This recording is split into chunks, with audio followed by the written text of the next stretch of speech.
Emotional intelligence को अगर एक लाइन में डिस्क्राइब करें तो उसका मतलब है अपने इमोशंस को समझना और बेटर मैनेज करना। पर ये इम्पोर्टेंट क्यों है, आज हम इसके बारे में बात करेंगे। मेरा एक दोस्त है रोहित, जो बहुत इंटेलिजेंट और एम्बिशियस है और उसके बड़े सपने हैं ज़िंदगी में कुछ कर दिखाने के। उसकी जॉब अच्छी चल रही थी बेंगलोर की एक सॉफ्टवेयर कंपनी में।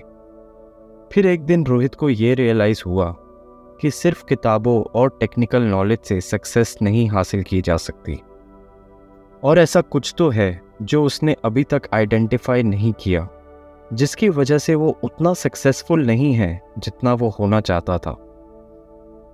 अब जैसे जैसे कंपनी में दिन महीने साल गुजरते गए, रोहित और फ्रस्ट्रेट होने लगा।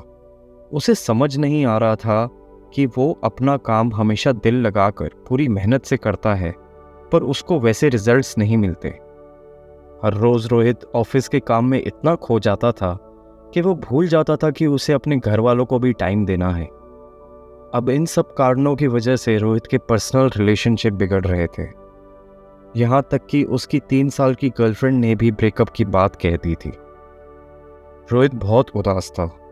उसे नहीं पता था कि वो ऐसी क्या गलती कर रहा है। फिर एक दिन रोहित वर्क ट्रिप पर बैंगलोर से कुछ दूर एक गांव फील्ड टेस्टिंग के लिए गया। उस गांव में लोगों की जिंदगी बहुत साधारण ऑर्डिनरी थी, बट रोहित ये चीज़ देखकर हैरान था कि इतनी मुश्किलों में भी वो सब लोग खुश थे। ऐसा नहीं था कि रोहित ने कभी किसी को खुश नहीं देखा था, पर शायद नोटिस पहली बार ही किया था। ये देखकर रोहित की क्यूरियोसिटी और बढ़ गई, और उसके बाद रोहित रोज गांव के लोगों के साथ कुछ समय बिताने लगा। उन लोगों के साथ 2-3 दिन बिताने के बाद रोहित को रियलाइज हुआ कि उस गांव के लोगों को आते जाते टूरिस्ट या किसी के भी पिछड़ा कहने से कोई फर्क नहीं पड़ता था। उस गांव में स्मार्टफोन के ज़माने में भी लोग सिर्फ एक पीसीओ से बात करते थे, और कभी कभी चिट्ठी आ जाती थी रिश्तेदारों की तो वो पढ़ लेते थे। और सरप्राइजिंगली इस गांव के कई बच्चे विदेशों में भी नौकरी कर रहे थे। इतना सब देखने के बाद रोहित को एहसास हुआ कि वो फ्यूचर के बारे में सोचते सोचते प्रेजेंट को इग्नोर कर रहा था, और यहीं से शुरुआत होती है रोहित की इमोशनल इंटेलिजेंस की जर्नी।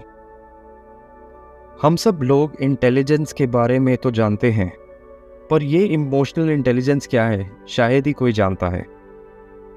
हम लोग डेली लाइफ में अपने प्रॉब्लम्स और ट्रबल्स को मैनेज करने के लिए इंटेलिजेंस का यूज़ करते हैं, जिसे नॉर्मल लैंग्वेज में आईक्यू भी कहा जाता है।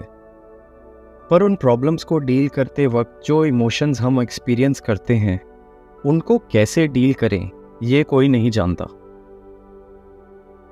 रोहित को एहसास हुआ कि उस गांव में बहुत सी प्रॉब्लम्स हैं, पर वहाँ का कोई भी रहने वाला उन प्रॉब्लम से फ्रस्ट्रेटेड नहीं है, और सब गांव वालों ने सड़क, पानी, बिजली के प्रॉब्लम्स के सॉल्यूशंस खुद से ही निकाल लिए हैं।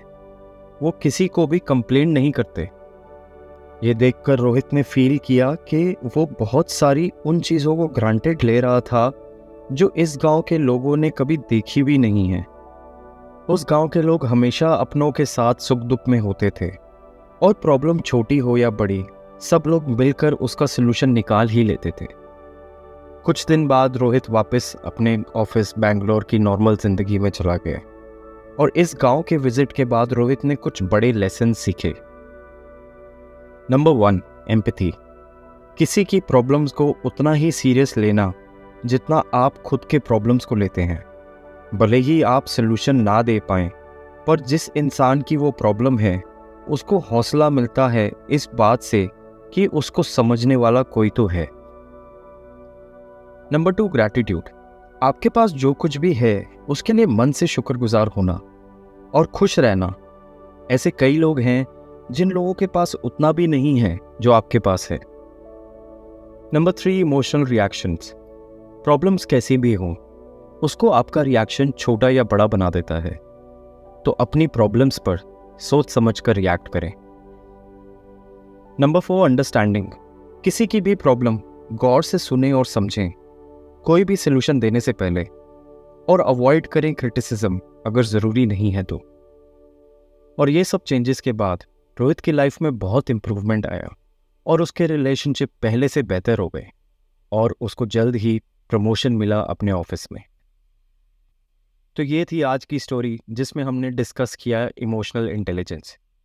कमेंट्स करके ज़रूर बताइए कि आप इसके बारे में क्या सोचते हैं, और आप कमेंट कर सकते हैं मेरे अगले वीडियो का टॉपिक। शुक्रिया।